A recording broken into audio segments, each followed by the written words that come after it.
જય માં સરસ્વતી. નમસ્કાર વિદ્યાર્થી મિત્રો.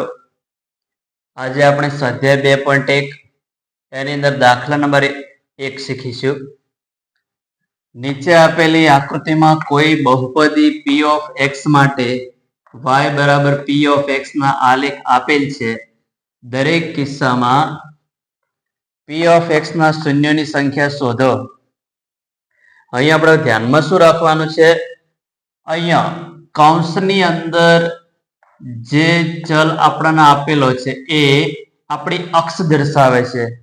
અહીંયા x આપેલો છે તો અહીંયા આપણને જે x એ x અક્ષ દર્શાવે છે. આમાં જે પણ આલેખ આપેલા છે એ x અક્ષને કેટલા બિંદુમાં છેદે છે એ આપણા શૂન્યોની સંખ્યા છે. તો અહીંયા પહેલા આલેખની વાત કરીએ તો પહેલા આલેખની અંદર અહીંયા એક રેખા આપેલી છે. હવે તમે જોશો કે આ રેખા છે x અક્ષને ક્યાંય છેદતી નથી. એટલા માટે આ જે બહુપદી છે p of x એના શૂન્યની સંખ્યા શૂન્ય આવશે, ક્યાંય છેદતી જ નથી. અહીંયા લખીશું તેથી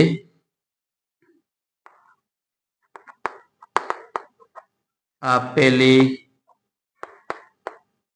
બહુપદીના શૂન્યોની સંખ્યા શૂન્ય છે. અહીંયા પહેલો જે આલેખ છે એની અંદર આ જે આલેખ છે x અક્ષને ક્યાંય પણ છેદતો નથી. એટલા માટે અહીંયા શૂન્યની સંખ્યા શૂન્ય આવશે. હવે આલેખ નંબર 2. અહીંયા તમે જોશો કે જે પણ આલેખ દોરેલો છે એ x અક્ષને અહીંયા એક બિંદુમાં છેદે છે. એટલા માટે અહીંયા આ બહુપદીની અંદર શૂન્યની સંખ્યા 1 છે. એક બિંદુમાં છેદે છે x અક્ષને, એટલા માટે 1 છે. આપેલી બહુપદીમાં શૂન્યોની સંખ્યા 1 છે. આલેખ નંબર 3. હવે તમે જો અહીંયા જે આલેખ આપેલો છે એ x અક્ષને 1, 2 અને 3 બિંદુમાં છેદે છે. તો અહીં આપેલા શૂન્યોની સંખ્યા કેટલી થશે? 3 થશે. આપેલી બહુપદીના શૂન્યોની સંખ્યા 3 છે. આલેખ નંબર 4. અહીંયા તમે કહી શકશો હવે જાતે જ કે આ આલેખ છે x અક્ષને ફક્ત 2 બિંદુમાં છેદે છે. તો અહીંયા આપેલી બહુપદીના શૂન્યોની સંખ્યા કેટલી થશે? 2 થશે. આપેલી બહુપદીના શૂન્યોની સંખ્યા 2 છે. નંબર 5. પાંચમો આલેખ. હવે સીધું સરળ તમને આવડે. 1, 2, 3, 4.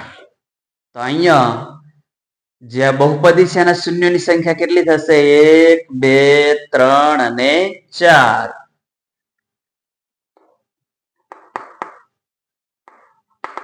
આપેલી બહુપદીના શૂન્યોની સંખ્યા 4 છે. હવે જો અહીંયા આ આલેખ એવો છે કે અહીંયા તો સંપૂર્ણ રીતે છેદે છે, પરંતુ અહીંથી એક જ બિંદુમાં સ્પર્શી અને આમ નીકળી જાય છે. તો પણ આપણે રીતના જ ગણીશું જેમ ઉપર શીખ્યા એમ 1 2 અને 3. તો અહીંયા પણ છઠ્ઠા આલેખની અંદર પણ શૂન્યની સંખ્યા કેટલી થશે? 3 થશે. અહીં લખીએ આપેલી બહુપદીના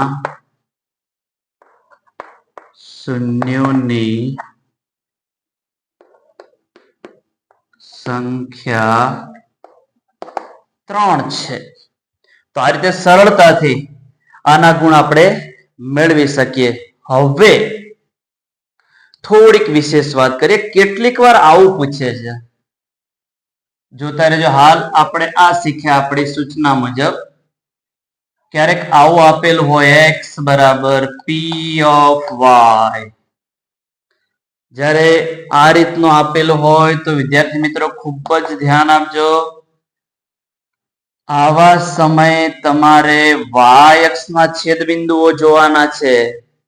અહીંયા સૂચના ખૂબ જ ધ્યાનપૂર્વક વાંચવાની, ધ્યાનપૂર્વક ધીરજપૂર્વક વાંચીને સમજવાનું. જો આ સૂચનામાં વાંચવામાં ભૂલ કરી તો તમારો જવાબ ખોટો આવી શકે અને ગુણ ગુમાવવાનો વારો આવે.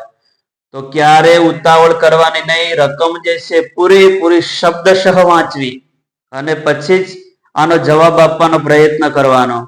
જ્યારે આપણને આવો આપેલો હોય x બરાબર p ઓફ y, તો તમારે x અક્ષને છેદતા બિંદુઓ નથી જોવાના, તમારે y અક્ષને છેદતા બિંદુઓ જોવાના છે. જો આપણે સમજી લઈએ, પહેલા આલેખની વાત કરીએ તો તમને અહીંયા પૂછ્યું હોય તો પહેલા આલેખનો જવાબ શું આવે? તો હવે આપણે y અક્ષને છેદતા બિંદુઓ જોવાના છે. તો એ પહેલા આલેખની અંદર શૂન્યની સંખ્યા 1 આવે આ પ્રશ્ન મુજબ. નંબર 2 ની અંદર તમારે જોવું હોય તો અહીંયા પણ y અક્ષને છેદતા બિંદુઓ તો કેટલી વખત છેદે છે? એક જ વાર છેદે છે. તો અહીંયા પણ શૂન્યની સંખ્યા કેટલી આવશે? 1 આવશે. આ રીતના પૂછ્યું હોય તો અહીંયા પણ તમને y અક્ષને કેટલા બિંદુઓમાં છેદે છે? તો એક જ. તો અહીંયા પણ શૂન્યની સંખ્યા કેટલી આવશે? 1 આવશે. આ મુજબ પૂછ્યું હોય તો અહીંયા શૂન્યની સંખ્યા કઈ આવશે? કઈ નહીં, એટલે કે શૂન્યની સંખ્યા 0 આવશે, કારણ કે આ આલેખ y અક્ષને ક્યાંય છેદતો નથી. નંબર 5 અહીંયા તમે જોશો આ મુજબ તમને પૂછેલું હોય x બરાબર p ઓફ y પૂછેલા હોય તો શૂન્યની સંખ્યા કેટલી આવશે? તો અહીંયા એક જ જગ્યાએ છેદે છે y અક્ષના, એટલા માટે એક જ આવશે. છઠ્ઠા નંબરની અંદર પૂછ્યું હોય તો અહીંયા પણ y અક્ષને કેટલી જગ્યાએ છેદે છે? ફક્ત એક જ જગ્યાએ. તો શૂન્યની સંખ્યા કેટલી આવશે? એક જ આવશે.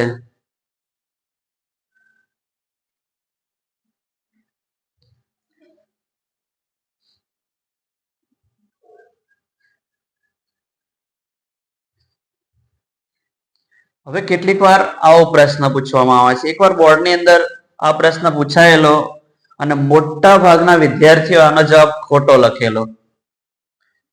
અહીંયા x આપેલો છે p ઓફ x, કૌંસની અંદર x છે, એનો મતલબ એ થયો કે આપણે x અક્ષને છેદતા બિંદુઓની સંખ્યા શોધવાની છે. તો આપણને આ બહુપદીના શૂન્યની સંખ્યા મળે. તો ઘણા વિદ્યાર્થીઓએ 1 2 3 આ રીતનો સીધો 3 જવાબ લખી દીધો, જવાબ ખોટો પડ્યો. અહીંયા જોયો તમે તીર આપેલા છે બંને સાઈડ. હવે આ તીર તો અહીંયા આગળ વધી જશે, પણ અહીંયા જે તીર મારેલું છે અહીંયા અટકશે નહીં, આ આગળ વધશે. આમ તો આગળ વધે આ રીતે. તો આ જે તીર છે અહીંયા છેદ છે, તો એ જે શૂન્યોની સંખ્યા છે 1 2 3 અને 4 થશે. એટલે આવો જ્યારે પ્રશ્ન પૂછાય ત્યારે કન્ફ્યુઝ થવાનું નહીં, ખૂબ જ વિચારીને આનો જવાબ આપવાનો. તીર આપેલું છે કે નહીં એ ચેક કરવાનું. અહીંયા લખીશું આ બહુપદીના શૂન્યની સંખ્યા 4 છે. તો આ રીતે તમે 1 2 3 અને 4 આ રીતનો સાચો જવાબ લખી શકો. એટલે હંમેશા જે પણ માહિતી મેળવો એ સંપૂર્ણ મેળવવી. 100% તમને માહિતી હોય, પૂરેપૂરી માહિતી હોય તો તમારે ક્યારેય ગુણ ગુમાવવો પડે નહીં. જય માં સરસ્વતી.